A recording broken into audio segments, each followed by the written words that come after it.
wanted to start with first is like we sort of throw around these words very often, use a lot of jargon, and I wanted to sort of go back to, what is industrial policy?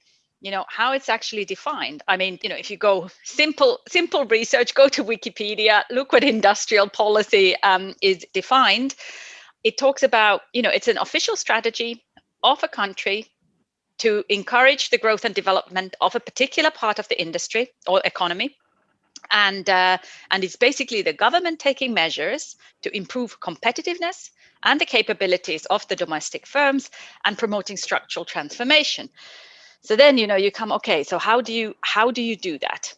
How do you improve competitiveness and make this structural transformation happen?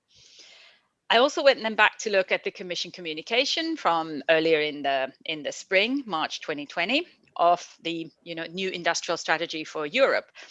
And I would say that it has 3 keywords in it, and those are global, green, and digital.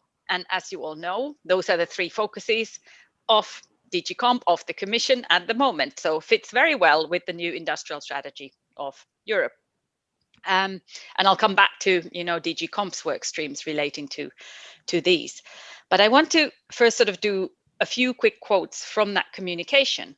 It talks about that Europe has to become the accelerator and enabler of change and innovation, but also that the European industrial policy has to be based on competition, open markets, world-leading research and technologies. It talks about that the new focus has to be on industrial ecosystems, so taking into account all the players in a value chain and not just the parties to the merger necessarily. It also talks about the fact that, being competitive requires competition, both at home and in the world. And I want to underline the word both at home, meaning both in Europe and on a global scale. And then if you move and think about what the French, Italians, Germans, Poles, sort of what their call for industrial champions seems to be. And of course, I'm caricaturizing a little bit now. I mean, there are nuances and there's various, sub-arguments, but, it seems to very much focus on size. We have to be big. You have to have size and scale. So European champion equals big size, able to compete with, for example, the Chinese. National champion, it means big, the biggest player in the national market. And I think, the latest, which exceeds even the previous notions of national champion or European champion, I think was said by the CEO of Veolia, who, according to press articles that I've read, says that the Veolia-Suez merger would create a water and waste management world super champion. So now we can add to European champion and national champion also a world super champion. And so the ambitions are clearly growing. But I think,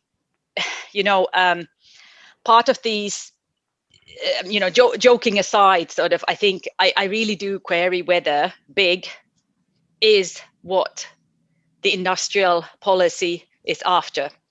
What industrial policy is after is development, innovation, increased research, new products, so sort of dynamic advancement of various industries and increased competition. And I'm not sure that big alone is the answer to that.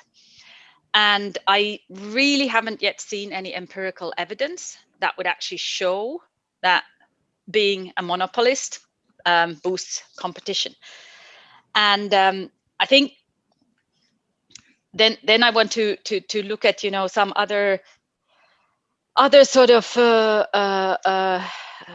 entities in the political area. I mean, it seems to me that also even the Economic Committee of the French Senate is sort of starting to suggest that maybe big is not beautiful in all situations. I think in the context of Fincantieri and Chantier d'Atlantique, I find it quite interesting that the French Senate's Economic Affairs Committee recently called the merger sort of a major strategic error, I mean, why did they do that? There seem to be multiple reasons, maybe also partly a protectionist agenda, suggestions that Fincantieri is close to Chinese shipping, risks of technology transfer, the price is too low. So there are many reasons why the Economic Committee of the French Senate may consider it a strategic error. But they also mention that it might be detrimental for French subcontractors. So that brings me back to the fact that we have to look at the whole value chain. And the most interesting bit that I find is that Sophie Primas, who was part of drafting the committee's report, she doesn't, say that we don't need European champions. I mean, she supports that, but what she seems to say is that actually that Fincantieri and Chantier Atlantique might not be a good idea of creating a European champion, since their activities are not complementary. So I think she actually said that it's better to have two international champions rather than a European champion. It's twice as likely to win. And I think that is very much, I think the philosophy behind competition, and the fact that creating a big, large company that doesn't have any competition at home might not be the best way to go forward. And all these, mentions that I make where I refer to what somebody has said about a particular case, I mean, just to be clear, I'm not saying anything about the competition aspects of the case, simply about what some people, are, how they are portraying this. So I think, it's a debate that has lots of faces, and I think Bojana will expose some of these shortly as soon as I let her speak. But in general, before I hand over to Bojana, I wanted to, of course, say that, but we are looking at updating our tools in order to support industrial policy, but in a manner that's not detrimental to competition, because that to me is key. So we have the new competition tool, which is focused more on digital. We have the review of the market definition notice. We have the call for contributions on greening competition policy, which affects antitrust, state aid, and mergers, where we ask questions from the marketplace. We have, reviewing the horizontal block exemptions and the horizontal guidelines, the white paper on foreign subsidies. So there's actually a lot that we are doing in order to see, how we can update our competition tools to take account of certain changes in this world, but, not changing it in a manner that would actually mean somehow less competition. So now I'll hand over to Bojana with that slightly long introduction, but over to you. Thank you, Hanna. No, that's super helpful. I mean, I guess when I think about this issue of fitting industrial into competition policy, I think that there are two different things that people might be talking about. I think the first is the kind of idea that the proponents of industrial policy think that competition policy as it stands hinders their ability to implement industrial policies and therefore needs to be changed. And then I think there's a second way of thinking about it, which is that proponents of industrial policy would like to use competition policy in order to achieve their industrial policy aims. And I think on the first of these, so kind of competition policy as a hindrance, I think most of the stuff that we talk about probably falls into this sphere. So here we've got the kind of arguments that the merger control regime prevents the creation of national champions and allowing firms to get bigger, that state aid rules prevent governments from being able to lend a helping hand to their businesses in order to help them grow and develop, or that antitrust rules might prevent coordinated initiatives on policies such as, for example, green initiatives. And I think in this area, for me, the three questions that we should always come back to when we're assessing these arguments is, one, is the only means of implementing the industrial policy that we're thinking about one that clashes or is incompatible with competition law? Or is it just being a little bit lazy about how we're thinking about what industrial policy options governments or the European Commission might have available? And then if we find that it is the case that it genuinely the only means of implementing industrial policy doesn't fit well with competition policy, I still think there's a question about, do we necessarily need to change competition policy, or is it better to leave competition policy pure, but then develop other mechanisms which can step in to say, okay, these are the kinds of circumstances where we might put competition issues to be secondary to certain other societal goals that we happen to have.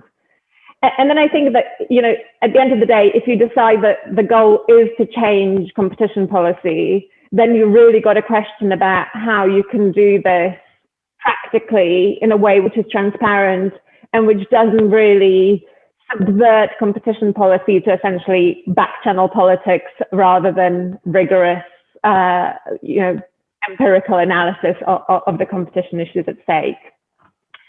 I think if we're thinking about the second question, where people might say you can use competition policy to promote industrial policy objectives, and here one example, which we're going to talk about later, is whether something like this is happening in the tech sector. I think the real questions for me are, is competition policy effective at delivering those policy objectives? And is it the best tool for delivering those objectives? So, I don't know, Hanna, whether you kind of agree with my kind of broad framework of thinking about it, but kind of I'll let you answer, and then maybe we can kind of get into some of the discussion on the specifics. Yeah, look, I think they walk hand in hand. My personal preference is that, I think competition policy should be relatively pure, and you shouldn't blur the lines and overcomplicate them. But I don't think necessarily that industrial policy and competition policy are at cross purposes from each other. I think it just depends. Okay, I guess it depends what the industrial policy is. But if you have a good industrial policy, then it should the competition policy and the industrial policy should support each other, and not vice versa. But the Hanna, question, yeah. No, I was just going to say that's a perfect segue into the next thing that we wanted to discuss, but I'll let you finish your point. No, that's fine. I finished. Yeah, so on the question whether there can be areas of clashes, let's kind of get straight into the mergers and national champions ideas.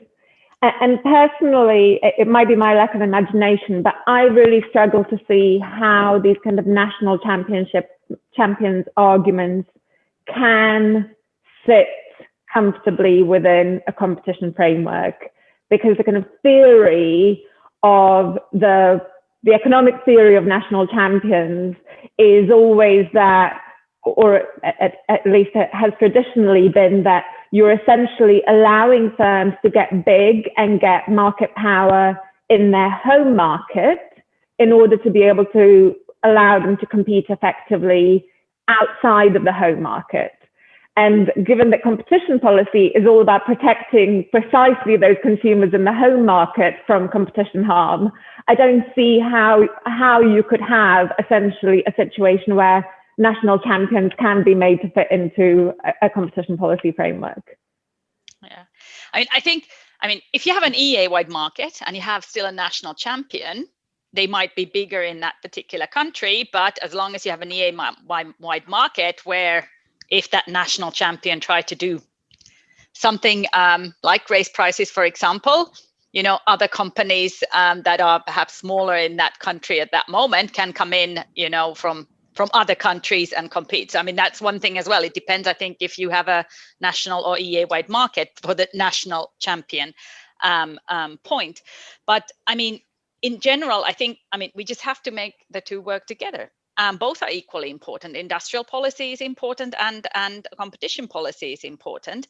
But you have to design the industrial policy in a manner that it's based on competition also existing in Europe. I mean, for me, that's what you have to do. But we can also bring together companies to develop something new, to create something new. So you don't have to amalgamate existing players and amalgamate their, overlapping businesses. You can bring companies together to create something from scratch. And I mean, look at what we are doing with all the IPCEIs. So, the important projects of common European interest. These are kind of the Airbuses of today. I mean, Airbus was created originally, through, to put together European companies to develop something that could compete, on a larger scale. So in a way, there is, competition policy does allow for this to happen, as long as it's done in a way that doesn't, prevent competition taking place. I'm sorry, I've lost you, and I don't know whether that's a problem at my end. Oh no. Has everybody lost me? I can hear you both still. And you can hear me as well? Yeah, I can hear you and Hanna, so everything is totally under control. Sorry, I think you've cut out a bit on my end, Hanna, but I think I totally got your message, which is you don't necessarily need to think about doing this thing through mega mergers. But I guess in the area of mergers, one area where I think there might be some legitimate concerns is on whether, in terms of its past practice, the Commission has been willing to take into account import constraints sufficiently in its analysis. And obviously, one of the big things here is, those imports from China quite often come up as an issue.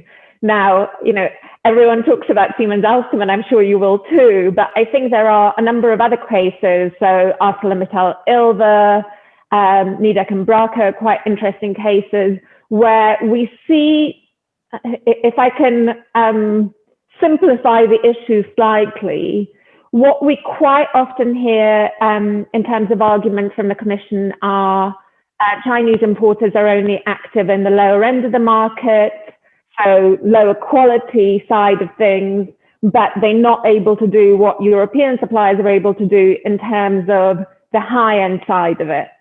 And therefore, the constraint that they can provide is limited, particularly when you're thinking about that high end. And I think what's quite interesting is what happens when you discuss that line of argument with business people. I mean, the first thing that they do is, get very red-faced and very cross.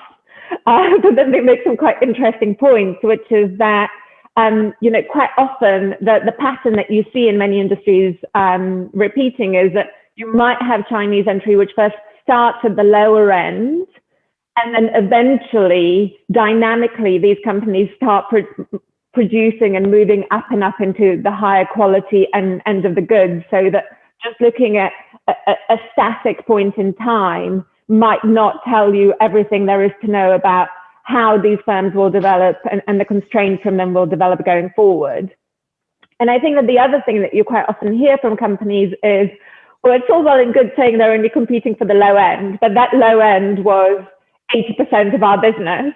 And now it had that, the indirect impact of that is that you end up actually massively intensifying competition for the higher end products between European suppliers, simply because there's so much less room left in terms of overall demand. And I do wonder whether maybe some of those concerns are legitimate, and that the Commission might want to think about if it could be a little bit more forward-looking in terms of the way that it thinks about some of these entry arguments in cases going forward. I mean, first, I think I disagree with that. We would take a look purely based on static point in time. I do think we take a dynamic, forward-looking approach. And yes, I mean, of course, we want, European companies to be able to compete with Chinese companies. I mean, and merger policy doesn't prevent that. But here, I mean, the discussion seems more to be about generally, and I think this is what you also mentioned earlier, is that, it's kind of, or you might touch upon still, is often it seems that, we want the European companies to be able to compete globally in other parts of the world, rather than, Chinese in Europe. And then if we look at the specific merger cases where kind of the argument is that we shouldn't be worried because Chinese companies are entering the market, I think, it's all very well to say this, but we need some sort of proof. I mean, our merger assessment at the end of the day, it's very factual, and it has to be fact-based, because otherwise, all kinds of politics come into play. So we really have to, base it on facts. So, we can't just base it on unsubstantiated assumptions, and that's, I think, where the difficulty is, of course. But if, for example, in the internal documents of a company, you can clearly see that the company is thinking that, no, this Chinese company, for example, it's really taking away our sales in this, low end of the market, let's say, that we have to refocus, we have to compete harder in the high end, we have to, increase innovation in the high end, or whatever kind of things. Then I think, then I think one can take a sort of a view that, this has an important effect, and a constraining effect on companies in Europe and how they behave. I mean, I find this the sort of the theory of, then moving European competitors to compete harder at the high end. I find it interesting, but I think, again, it comes back to the fact that we need some sort of factual evidence. I mean, of course, when you're gazing into the crystal ball and the future, nothing is ever certain, but you have to have something to base your assumptions and how the future will develop. And I think, if we look at Siemens Alstom, so I will mention that case, and you look at the signaling systems, for example, which was one of the concerns that we had in that case. The signaling technology in Europe is at much higher level than in China. That's what we found. And the Chinese producers don't have a lot of experience in this higher technology. And basically, we had no evidence that, they were anywhere near being able to produce that technology in, or that they'd even ever tried to participate in any tenders relating to that technology in Europe. So, in that kind of situation, how can you say, well, in 5 years' time, they're going to, compete and have products that will be highly competitive and at the same level? So, it's this sort of balancing exercise of what can you show? But I mean, we look at it. We constantly look at it. I mean, it's not that we shut our eyes to it. Yeah, I mean, I would really prefer not to relive the Siemens Alstom experience, which took quite a few years off me. But I mean, to be fair, I think all of your points are fair. And I do think sometimes I feel there is a bit of an inconsistency on the kind of industrial policy side of the arguments, because, sometimes you have the same companies who want to argue for higher tariffs on imports or, very strong anti-dumping regulations, but then also want to turn around and say, no, these people are totally competing with us, notwithstanding the fact that they're trying to do things or trying to convince governments to do things which raise the barriers to entry to those importers. I think the kind of final point I just wanted to discuss in terms of mergers is that if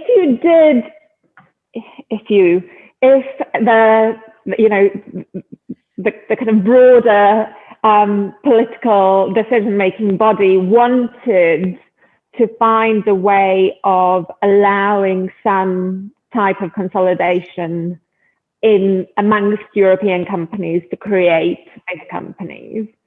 My view is that for that to happen, and it kind of goes back to some of the things I said at the outset, I struggle to see how that can work within the competition regime itself.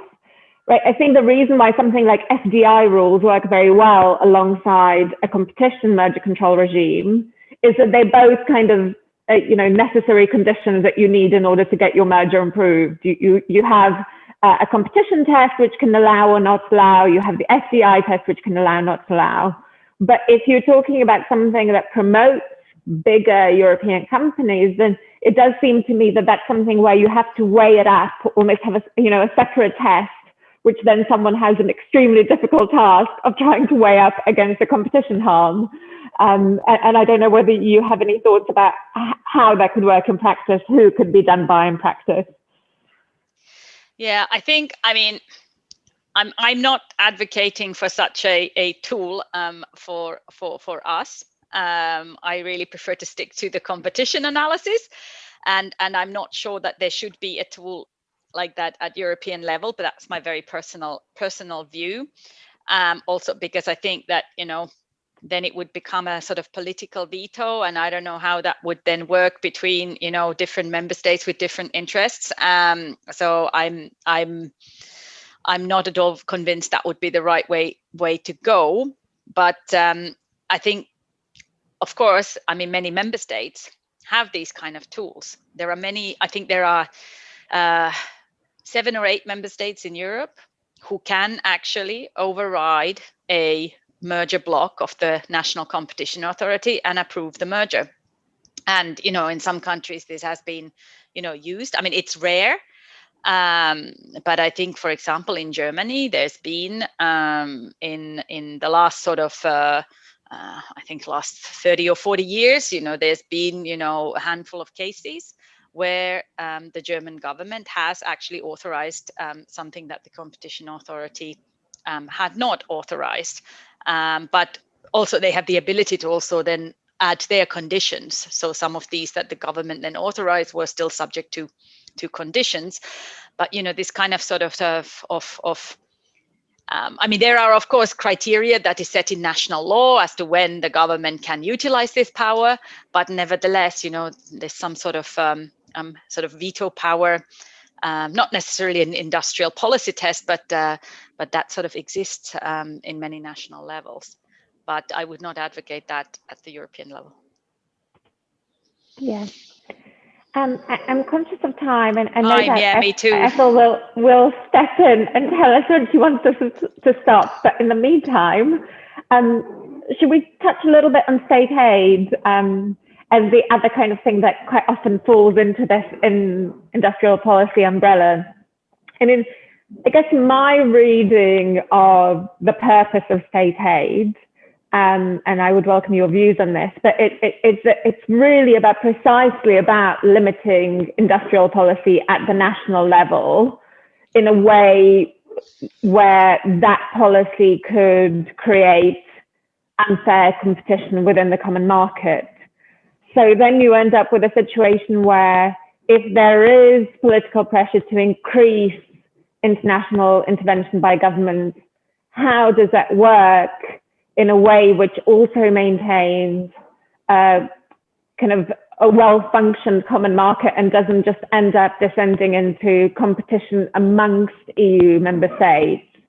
And I just wonder whether there is a greater role for thinking about EU-wide subsidy schemes here while leaving the state aid regime at the national level intact.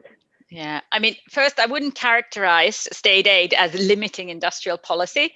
I think it's about ensuring that, the national industrial policies are actually well designed so that they serve a common interest and that they don't result in sort of competition distortions.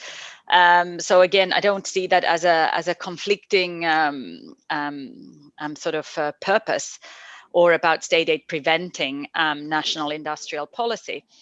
And I think second, as regards EU subsidy schemes, we already have numerous EU funds, and we have the new RRF fund, so the Recovery Rescue Fund resulting from COVID. So there's already a lot of money that's distributed at EU level, which is kind of like EU-wide subsidy scheme. And the largeness and use of EU funds, of course, always depends on the legislator's choice. But that is there. So I think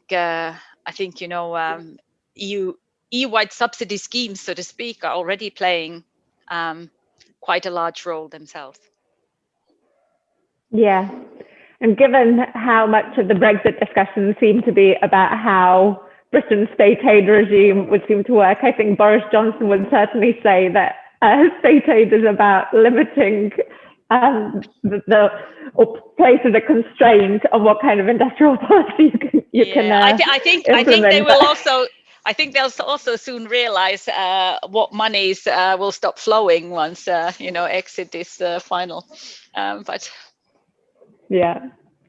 And then we also wanted to briefly touch on the new antitrust tool, and I think one quite possibly unfair, I should say, I'm not saying that I believe this at all, but one characterization of the new antitrust tool could be that it is a direct example where competition policy is being used to promote a particular industrial policy. As you said, digital very much featured in the industrial policy, and one which is aimed at rebalancing the market between the large American tech companies towards the smaller, potentially European new entrants. Now, as I say, I think that's probably a pretty unfair characterization, but I do think that the EU needs to be quite careful and tread carefully so that the policies that it's pursuing in terms of tech antitrust are not perceived as a tool of trade policy rather than competition policy. Yeah. Look, I mean, for me, this is purely a competition tool. I mean, other countries like the UK have a similar one. Well, okay, we don't have one per se yet, but what we are thinking about. I mean, of course, the whole discussion may have stemmed from the fact that, there is a lot of issues perceived with tech companies. They happen to be non-European, and the allegations of abuse around those companies. But I think that, I mean, the tool itself is meant to redress competition issues in the market, or redress issues in the market that mean that competition isn't working as it should. And it's not, the intention is not to favor European companies, just simply to try and ensure that competition would work better in some of these markets. And this could be to the benefit of companies anywhere in the world, from anywhere in the world, who want to compete in Europe. Yeah. And to be fair, I think a lot of US commentators are envious of the fact that at least the Commission is doing something and leading the way on this.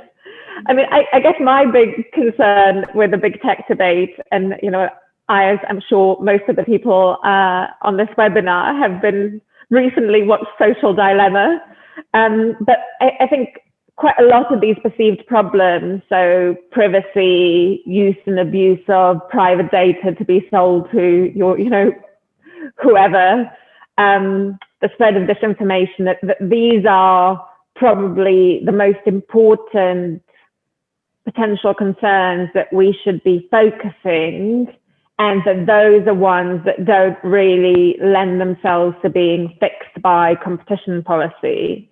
So I kind of, while I think it's, I guess my one concern is if it's really the DG Comp that is leading the way in terms of EU's policy on tech, are we missing the things that are probably the most important to think about from a broader social welfare viewpoint? Yeah, I mean, look, I don't think the primary responsibility is being placed on competition policy alone. I mean, we're in the lucky situation in a way that we have a commissioner who is, looking at, the whole of the digital aspects, in addition to looking after competition policy.